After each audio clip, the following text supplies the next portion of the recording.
Ouga, salut à toi. C'est une intro comme une autre, hein, je veux dire, pourquoi pas? Pourquoi pas? On pourrait se demander aussi bien pourquoi. Moi, je préfère me dire pourquoi pas. Pourquoi? Pourquoi cette vidéo? Pour rebondir sur la vidéo que j'ai faite il y a 2 ou 3 jours, il me semble, concernant le fait de se prioriser. Dans le sens où je voulais vraiment mettre l'accent sur le fait qu'il n'y a que toi qui sache ce qui se joue en toi, qu'il n'y a que toi qui sache ce qui te fait du bien ou pas, qu'il n'y a que toi qui sache ce dont tu as envie. Ça, c'est un fait. Personne d'autre que toi qui peut savoir tout ça. N'en demeure pas moins que c'est pas parce que tu sais tout ce qui te fait du bien, que c'est pas parce que tu sais tout ce dont tu as besoin que tu vas réussir à aller dans ces espaces-là pour te faire du bien. Et ça, c'est pas ta faute. On est bien d'accord, t'es pas plus con que la moyenne. Toi aussi, ton envie première, c'est d'être bien. Donc pourquoi tu périclites des habitudes qui te sont préjudiciable? Pourquoi tu n'arrives pas à te faire du bien? Pourquoi tu te lances toujours dans des relations toxiques? Pourquoi? C'est ça, moi, qui m'intéresse. C'est surtout le pourquoi il m'intéresse. Il n'est pas suffisant, quand bien même je te dirais c'est parce que si, c'est parce que ça suffirait pas. La compréhension peut t'aider à te dire waouh, mais carrément, c'est trop sain. Mais moi, c'est plutôt le comment. Comment faire, en fait, une fois que tu as compris pourquoi, pour changer la donne. Et là, mon ami, c'est tout un programme. Oui, c'est tout un programme que d'apprendre à se connaître, d'apprendre à se reconnaître, de se légitimiser dans le fait que tu es le droit, dans le fait que tu es unique, que ta couleur, il n'y a personne d'autre que toi qui l'a, d'en faire quelque chose qui t'est singulier, de t'en draper de ces informations-là, et puis de vivre une vie en adéquation avec ce qu'est ta couleur. Bah ça, je veux dire, bien sûr que si on t'avait appris tout jeune qu'est-ce que c'est une émotion, à quoi ça sert, la vie c'est pas dangereux, tu peux y aller, tu peux être fier, on n'en serait pas là aujourd'hui. Mais c'est ainsi, sans jugement aucun. Moi, on va pas refaire le passé, on n'a pas encore dessiné le futur, on peut simplement agir depuis le présent. D'ailleurs, le présent est un cadeau, c'est pour ça qu'on appelle ça le présent. Non, mais parce qu'il n'y a que depuis cet espace-là que tu peux opérer des transformations, en fait. Ouais. Et du coup, si tu n'arrives pas à te prioriser et que tu observes qu'effectivement, entre ce que tu veux et ce que tu te fais vivre, il y a comme un dysfonctionnement, comme un petit hop, c'est qu'il y a à l'intérieur de toi quelque chose qui bloque. Les traumas. Aujourd'hui, c'est quand même un mot un peu plus vulgarisé. On en entend parler un peu quand même. Je ne sais pas si c'est souvent le mot que je cherche, mais disons qu'on entend parler plus couramment qu'à l'époque. On est plusieurs à vouloir en fait réinformer, donner des informations qui sont universelles, comme une rééducation en fait, effectivement. Hein. On a passé des années à apprendre de ces choses qui sont plus de l'ordre de l'intellectuel. On a passé suffisamment de temps à se perdre dans la matière, dans l'accomplissement de certains objectifs qui sont indépendants de notre souhait intérieur, sinon plus pour répondre à des injonctions sociétales. Je veux dire, on va pas se cacher, hein, on est quand même de plus en plus nombreux à se dire c'est quoi ce qui se passe dans l'espace Et moi, j'aimerais en revenir à la seule chose sur laquelle tu peux interagir, à savoir toi. Il n'y a que toi qui peux changer ce qui est tien. Et ce faisant, ta façon de voir les choses va changer. C'est incroyable. Le monde extérieur ne va pas changer, mais la façon dont toi tu le perçois, ça va changer. Et c'est là que se trouve la clé de ta guérison, mon ami. Al dentro. À l'intérieur, à l'intérieur, à l'intérieur. Et du coup, quand je disais dans la vidéo précédente, si t'as pas envie d'aller à ton repas et que ça te fait hop, hop, hop, bah n'y va pas, hein, c'est ok, hein, t'as le droit. Bien sûr que t'as le droit, bien sûr que tu peux, et bien sûr qu'il y en a beaucoup qui sont en capacité de faire ça. Et bien sûr aussi qu'il y a l'autre réalité qui fait qu'il y en a beaucoup qui ne sont pas du tout en capacité de pouvoir le faire. Et qui sentent bien que dans cet espace-là, il y a quelque chose de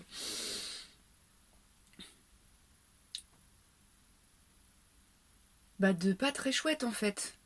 Mais si on prend de la hauteur, moi je vais vous expliquer le pourquoi du comment. La cellule familiale, c'est le premier système dans lequel vous grandissez. C'est souvent là-dedans que se jouent les traumatismes en fait. En fonction de la relation à votre père, à votre mère, à vos frères. Dans cette structure familiale, vous avez expérimenté vos premiers traumatismes qui remontent à il y a très très longtemps. Ces traumatismes qui sont encore présents en vous, puisqu'à l'époque de l'enfance, on ne vous a pas autorisé à les connecter, ou bien même ceux qui ont généré ces traumas en vous, c'était pas vraiment dans les us et coutumes à l'époque de savoir qu'en fait, effectivement, l'enfant, il a des besoins. L'enfant, il a un fonctionnement. L'enfant, il a des émotions, et comment on les reçoit, et comment on s'en occupe. Bien qu'il y a eu cette... il y a eu ce loupé, hein, c'est un loupé, c'est pas péjoratif. Hein, alors, loupé, on peut l'entendre de façon péjorative. Alors, disons qu'il y a plutôt eu cette façon-là qui s'est manifestée. Et qu'il semblerait que dans les temps actuels, il y ait autre chose qui a envie de se matérialiser, se manifester. Et que du coup, entre nous et nos parents, et nos grands-parents, et puis en fait tous les adultes, les êtres de la Terre entière qui ont vécu jusqu'aujourd'hui, n'ont pas pu bénéficier de cet enseignement qui était apprendre à se connaître, apprendre à s'aimer, apprendre à ressentir, apprendre à respirer, apprendre à rire, apprendre à sourire. Sachant que le sourire ou le rire, qu'il soit forcé ou naturel, le cerveau ne fait pas la différence et sécrète des hormones de bien-être. Plein de trucs comme ça, en fait, le rire, c'est inhérent à notre nature. Là, je suis en train de me faire du bien. Vous imaginez si on avait appris ça. Bref, il est l'heure, hein. L'heure, c'est pas en mode il est temps, allez, chaud patate, on est en retard. Non, c'est qu'il est l'heure, visiblement, avec toutes les informations qui descendent dans certaines personnes, avec les perceptions qui changent, avec cette prise de conscience collective qui fait qu'il y a quand même des carences dans nos façons de fonctionner. Et bien, il y a en face de ça, en face de ces carences, il y a des personnes qui sont en capacité de ressentir quelque chose, qui sont en capacité de transmettre, d'enseigner. Et mais enseigner de par juste la fait de rendre public ces informations qui sont universelles, à savoir nous sommes effectivement des êtres de vibration. Le fonctionnement, il est très simple en soi. Hein. Voilà, t'es un être vibratoire. Tu viens, tu vibres, t'arrives, tu vibres au monde, je te fous un coup de poing parce que je te fous un coup de poing. Maintenant, tu vibres comme ça au lieu de vibrer comme ça, là. Tu vibrais comme ça. Et en vibrant comme ça, tu attires à toi des trucs comme ça qui sont absolument pas chouettes. Non mais je le fais vulgairement pour dégrossir et puis pour rendre accessible l'information et qu'elle soit super simple à comprendre en fait.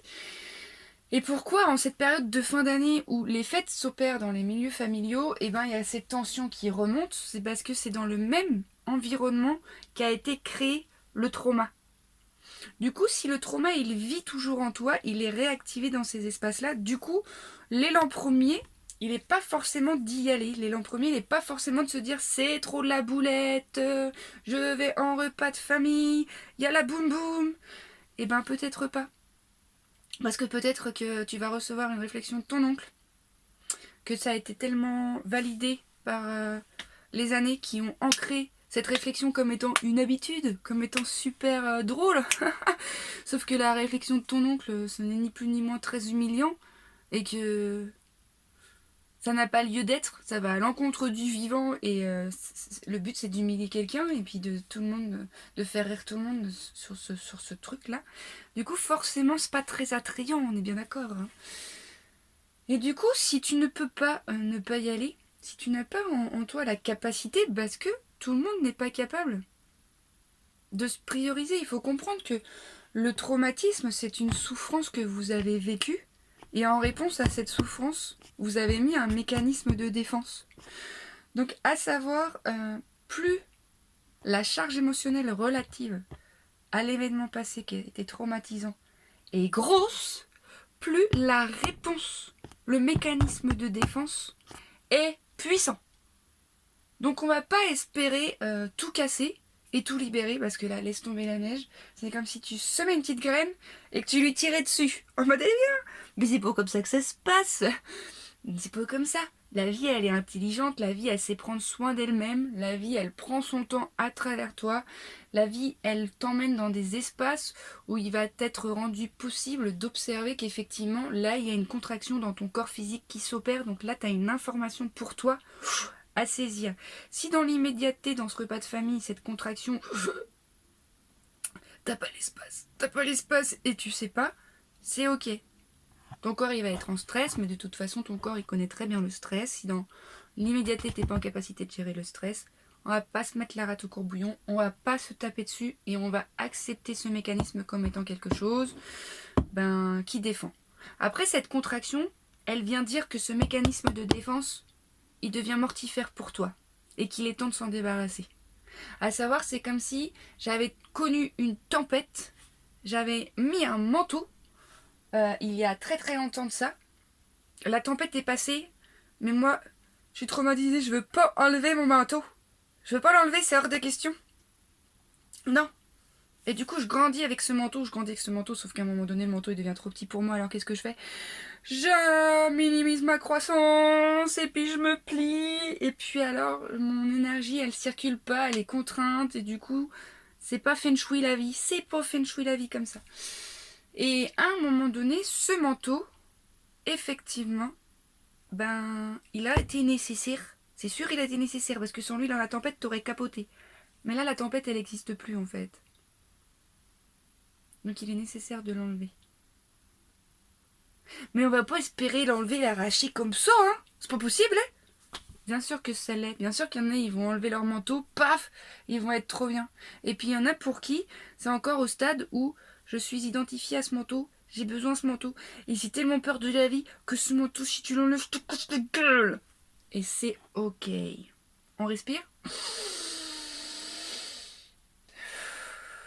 Rends-toi juste compte que quand dans ton présent, là, tu ressens une contraction physique, tu sens une tension, c'est que c'est ce manteau qui est devenu caduc et qui t'étouffe.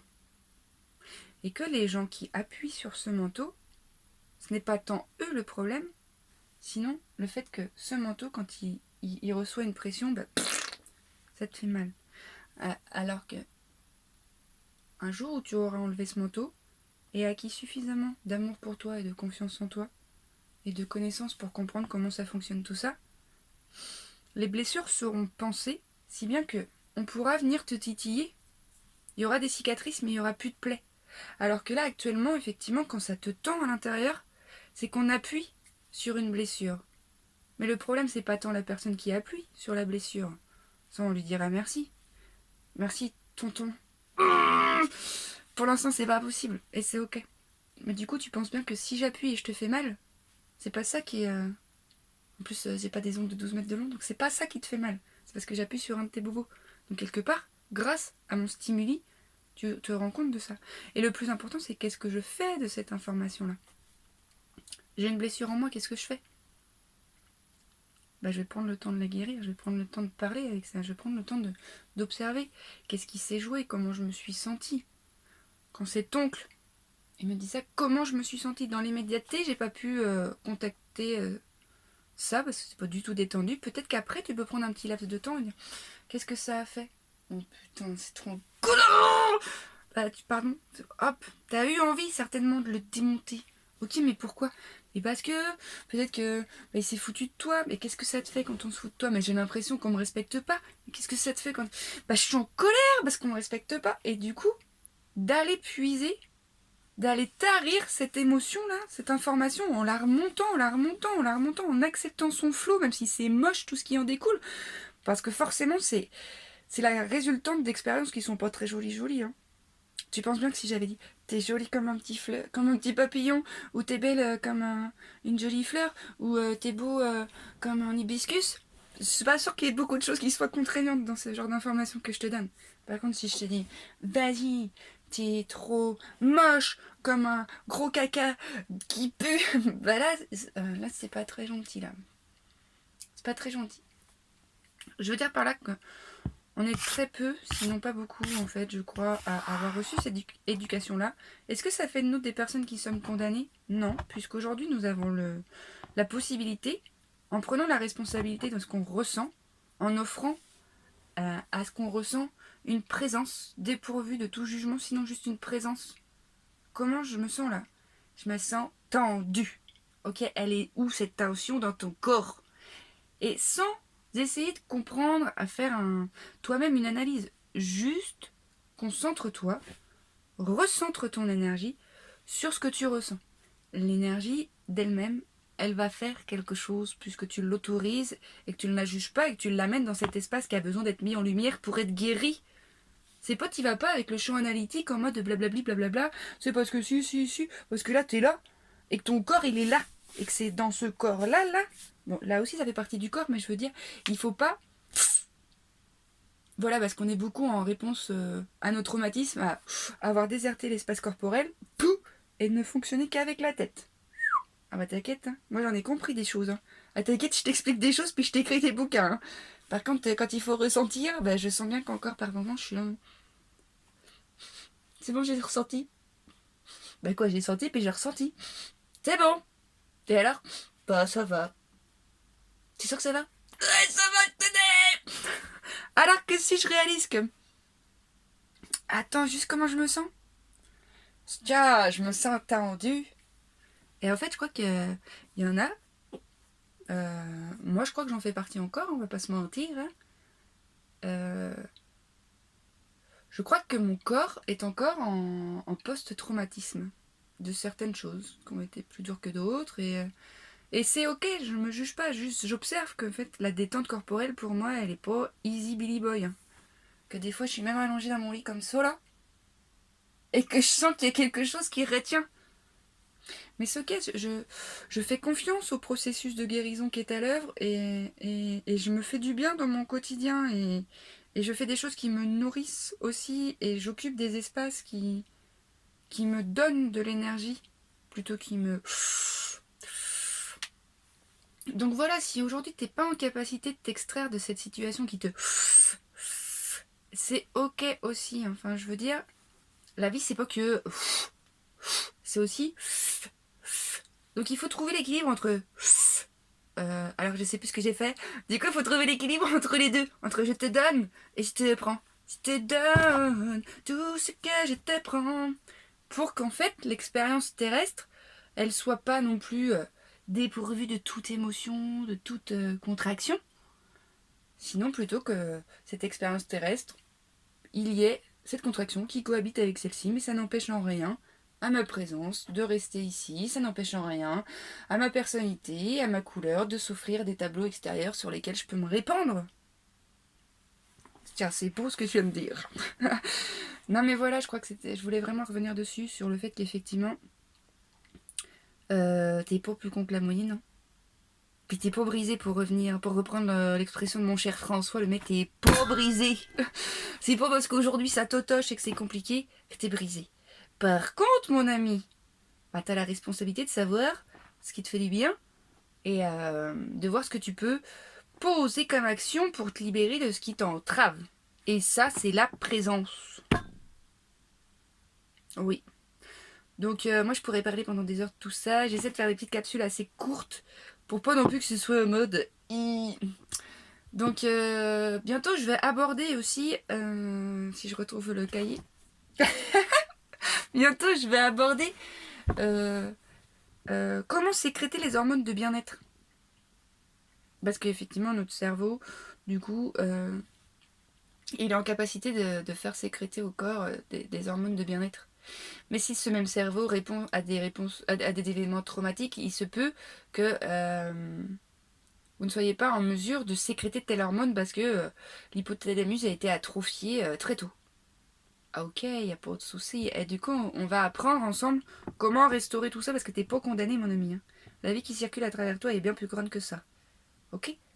Mais n'en demeure pas moins que si pour l'instant tu as besoin de béquilles, si tu as besoin, tu n'arrives pas à t'extraire de situations qui sont énergivores, mortifères, c'est ok.